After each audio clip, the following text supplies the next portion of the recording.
Peter Rabbit by Beatrice Potter. Once upon a time there were 4 little rabbits, and their names were Flopsy, Mopsy, Cottontail, and Peter.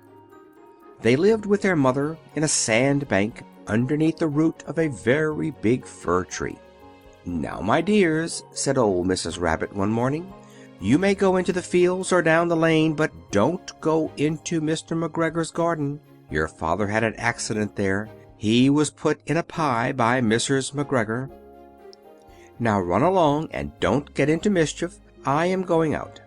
Then old Mrs. Rabbit took a basket and her umbrella and went through the wood to the baker's. She bought a loaf of brown bread and 5 currant buns. Flopsy, Mopsy, and Cottontail, who were good little bunnies, went down the lane to gather blackberries. But Peter, who was very naughty, ran straight away to Mr. McGregor's garden and squeezed under the gate. First he ate some lettuces and some French beans, and then he ate some radishes. And then, feeling rather sick, he went to look for some parsley. But round the end of a cucumber frame, who should he meet but Mr. McGregor? Mr. McGregor was on his hands and knees planting out young cabbages, but he jumped up and ran after Peter, waving a rake and calling out, "Stop, thief!" Peter was most dreadfully frightened. He rushed all over the garden, for he had forgotten the way back to the gate. He lost one of his shoes among the cabbages and the other shoe among the potatoes. After losing them, he ran on 4 legs and went faster, so that I think he might have got away altogether if he had not unfortunately run into a gooseberry net and got caught by the large buttons on his jacket. It was a blue jacket with brass buttons, quite new. Peter gave himself up for lost and shed big tears, but his sobs were overheard by some friendly sparrows, who flew to him in great excitement and implored him to exert himself. Mr. McGregor came up with a sieve, which he intended to pop upon the top of Peter, but Peter wriggled out just in time, leaving his jacket behind him, and rushed into the tool shed and jumped into a can. It would have been a beautiful thing to hide in if it had not had so much water in it. Mr. McGregor was quite sure that Peter was somewhere in the tool shed, perhaps hidden underneath a flower pot. He began to turn them over carefully, looking under each. Presently Peter sneezed. "Ka-choo!" Mr. McGregor was after him in no time, and tried to put his foot upon Peter, who jumped out of a window, upsetting 3 plants. The window was too small for Mr. McGregor, and he was tired of running after Peter. He went back to his work. Peter sat down to rest.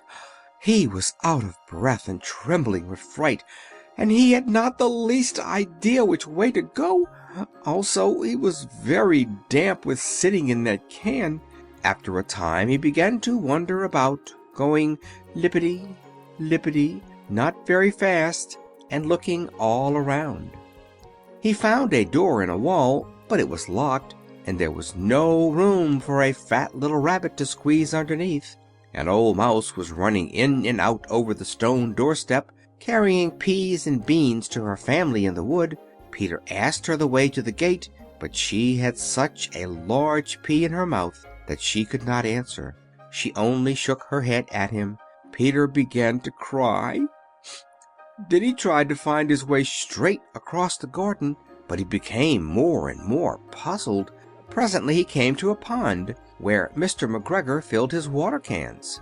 A white cat was staring at some goldfish. She sat very, very still, but now and then the tip of her tail twitched as if it were alive. Peter thought it best to go away without speaking to her. He had heard about cats from his cousin, little Benjamin Bunny. He went back towards the tool shed, but suddenly, quite close to him, he heard the noise of a hoe. Scritch, scratch, scratch, scritch.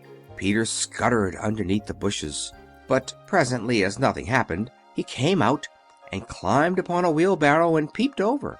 The first thing he saw was Mr. McGregor hoeing onions.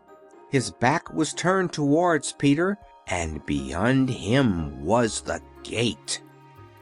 Peter got down very quietly off the wheelbarrow, and started running as fast as he could along a straight walk behind some black-currant bushes. Mr. McGregor caught sight of him at the corner, but Peter did not care. He slipped underneath the gate and was safe at last in the wood outside the garden. Mr. McGregor hung up the little jacket and the shoes for a scarecrow to frighten the blackbirds. Peter never stopped running or looking behind him till he got home to the big fir tree. He was so tired that he flopped down upon the nice soft sand on the floor of the rabbit hole and shut his eyes. His mother was busy cooking. She wondered what he had done with his clothes. It was the second little jacket and pair of shoes that Peter had lost in a fortnight.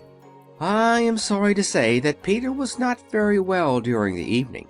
His mother put him to bed and made some chamomile tea, and she gave a dose of it to Peter, 1 tablespoon to be taken at bedtime.